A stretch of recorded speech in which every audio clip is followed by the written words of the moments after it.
Matsanaba dicinta di hati, prestasi tinggi, akhlak terpuji. Yes. Assalamualaikum warahmatullahi wabarakatuh. Alhamdulillahirrabbilalamin. Pada kesempatan hari ini kita bertemu lagi untuk pembelajaran akidah akhlak pada semester baru ini. Pada kesempatan kali ini kita akan belajar tentang beriman pada hari akhir. Apa saja yang akan kita pelajari? Yang pertama yaitu beriman kepada hari akhir. Yang kedua, 3 golongan yang berpendapat tentang hari akhir. Yang ketiga, dalil akli dan nakli. Yang keempat, tanda-tanda adanya hari akhir.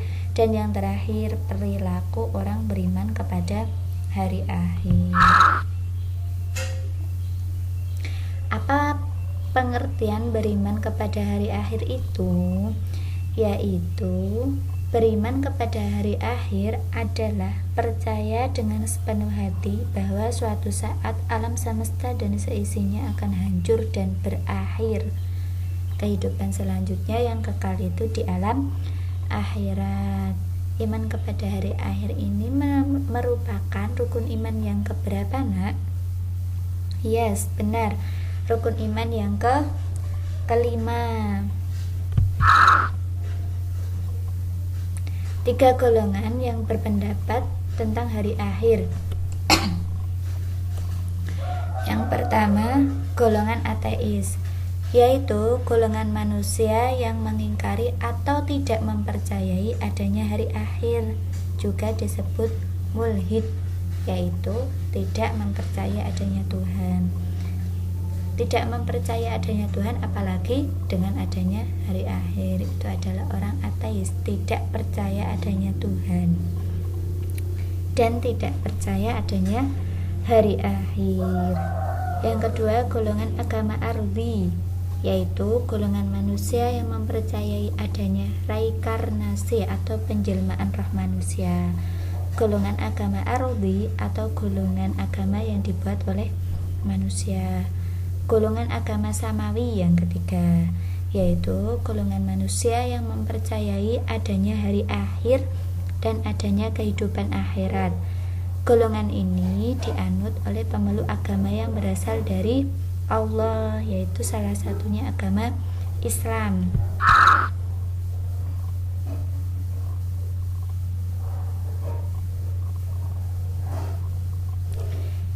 Nah, yang ketiga yaitu dalil tentang hari akhir.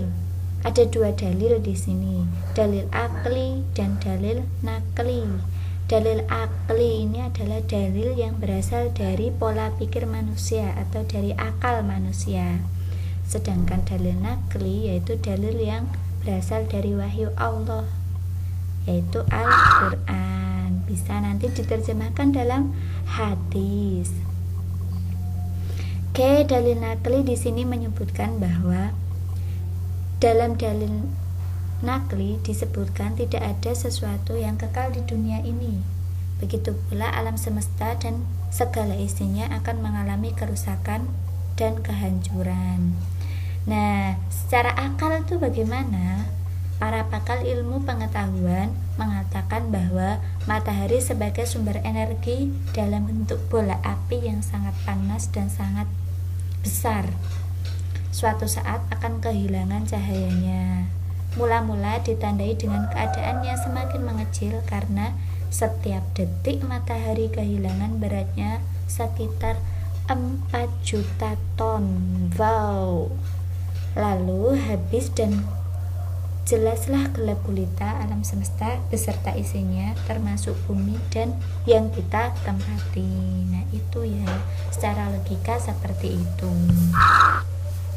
Nah, dalil naklinya gimana? Nah, ini dalil nakli diambil dari wahyu Allah dalam Al-Qur'an surat Al-A'raf ayat 187.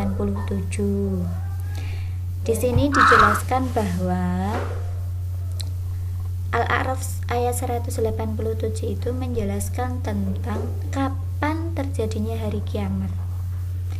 Nah, di sini menyebutkan mereka menanyakan kepadamu tentang kiamat. Mereka itu siapa? Kalau kita telisik tentang asbabul nuzul dari surat ini, itu berkenaan dengan orang-orang Quraisy pada masa Rasulullah.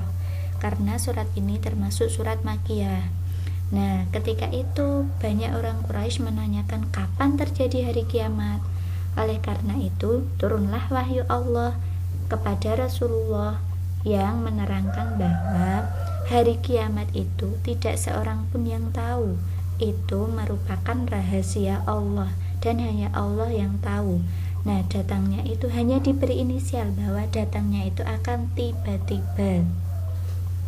Akan tiba-tiba dan membuat hura-huru bagi yang mengalaminya, seperti itu, yaitu makhluk Allah. Hanya dijelaskan seperti itu. Jadi Al-A'raf ini menjelaskan waktu terjadinya hari kiamat, tapi tidak pasti, itu rahasia Allah. Oke, surat yang kedua, dalil nakli yang kedua yaitu surat Al-An'am ayat 134. Ini yang artinya sesungguhnya apa yang dijanjikan kepadamu pasti datang dan kamu sesekali tidak sanggup menolaknya. Nah, itu ya, diberi penguatan bahwa hari kiamat itu pasti datang dan semua makhluk tidak dapat menolaknya. Yang ketiga, surat Al-Hajj ayat 7, yang artinya dan sesungguhnya hari kiamat itu pastilah datang, tak ada keraguan padanya, dan bahwasannya Allah membangkitkan semua orang di dalam kubur. Nah, itu ya. Terus yang keempat dalilnya surat Toha ayat 15. Ini menjelaskan juga tentang waktu datangnya hari kiamat, yaitu masih dirahasiakan agar supaya tiap-tiap diri itu dibalas dengan apa yang diusahakan, seperti itu. Nah, tentunya ada tanda-tandanya kiamat itu. Sebelumnya kita akan tahu kiamat itu dibagi menjadi dua. Yang pertama yaitu kiamat sughra atau kiamat kecil, dan yang kedua kiamat kubro atau kiamat besar. Nah, bagaimana? Apa itu maksudnya?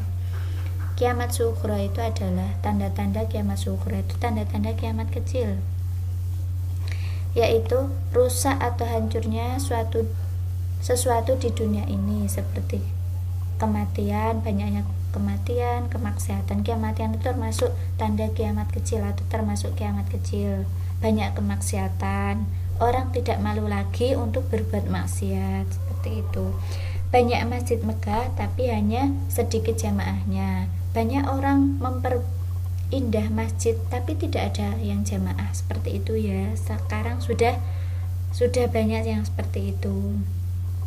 Terus yang keempat, semakin banyak generasi muda dalam pergaulan bebas. Nah, di sini nanti besok-besok ini materi selanjutnya kita akan membahas tentang pergaulan bebas ini seperti apa. Bukan pergaulannya yang kita akan bahas, tapi bagaimana kita menghindari pergaulan bebas tersebut supaya kita tetap berada dalam jalan Allah. Oke, yang kelima, banyak yang durhaka kepada orang tuanya. Semoga kita semua tidak yang termasuk dalam durhaka kepada orang tuanya. Terus yang keenam yaitu perempuan menyerupai laki-laki, laki-laki menyerupai perempuan dalam berpenampilan, seperti laki-laki memakai tindik, laki-laki rambutnya panjang, atau perempuan rambutnya berpotongan seperti laki-laki, itu. Jadi kita sebagai orang yang sudah ditakdirkan dalam kodratnya, berlakulah sesuai kodratnya. Oke, yang ketujuh, ilmu agama sudah diabaikan. Adanya korupsi merajalela dan hidup bermegah-megah. Kedelapan, semakin sedikit perilaku orang yang Qur'ani. Kesembilan, banyak berdatangan di majelis taklim tetapi yang didapat hanya kumpul-kumpul saja.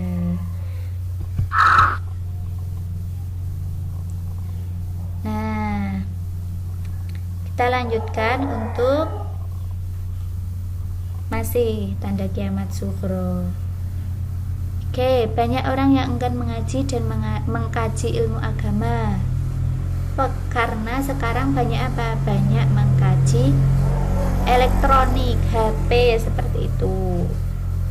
Boleh kita menggunakan elektronik itu, tapi sebagai apa? Sebagai media untuk memperdalam ilmu agama atau mencari ilmu yang bermanfaat, bukan untuk nge-games, banyak gamesnya, apalagi banyak video-video yang tidak perlu seperti itu. Terus banyak orang yang hanya memikirkan kepentingan duniawi saja, menghambur-hamburkan harta dan enggan bersedekah. Nih ya, tadi menggunakan media sosial tidak pada tempatnya, menggunakan untuk hal yang tidak ada manfaatnya, bahkan untuk maksiat seperti itu. Oke, selanjutnya tanda-tanda kiamat kubro atau kiamat besar. Mengapa besar? Ini bukan hal yang biasa dan itu hanya sekali seperti itu. Maksudnya ini merupakan bencana yang besar. Satu, turunnya Dajjal. Yang kedua, turunnya binatang melata yang aneh. Yang keempat, matahari terbit dari sebelah barat, tempat terbenamnya berlawanan dengan tempat terbitnya. Yang kelima, keluarnya gas beracun dari semua sudut bumi. Loh, bukannya bumi itu bulat, kenapa ada sudutnya? Maksudnya bukan seperti itu. Jadi dari semua titik di bumi itu ya.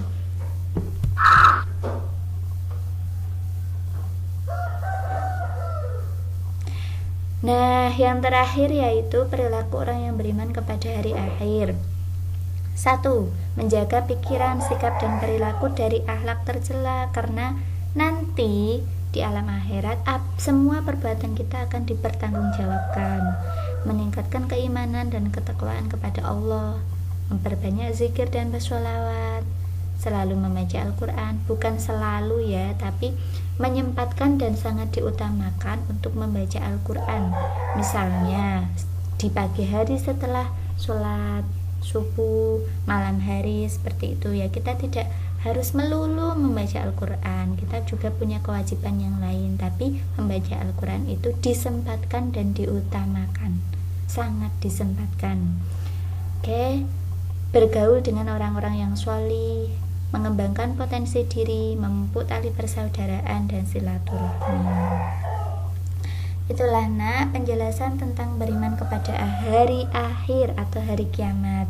Jika ibu dalam menjelaskan kurang jelas atau kalian belum paham, silahkan tanyakan di grup WA kelas kalian, Sekian, wassalamualaikum warahmatullahi wabarakatuh.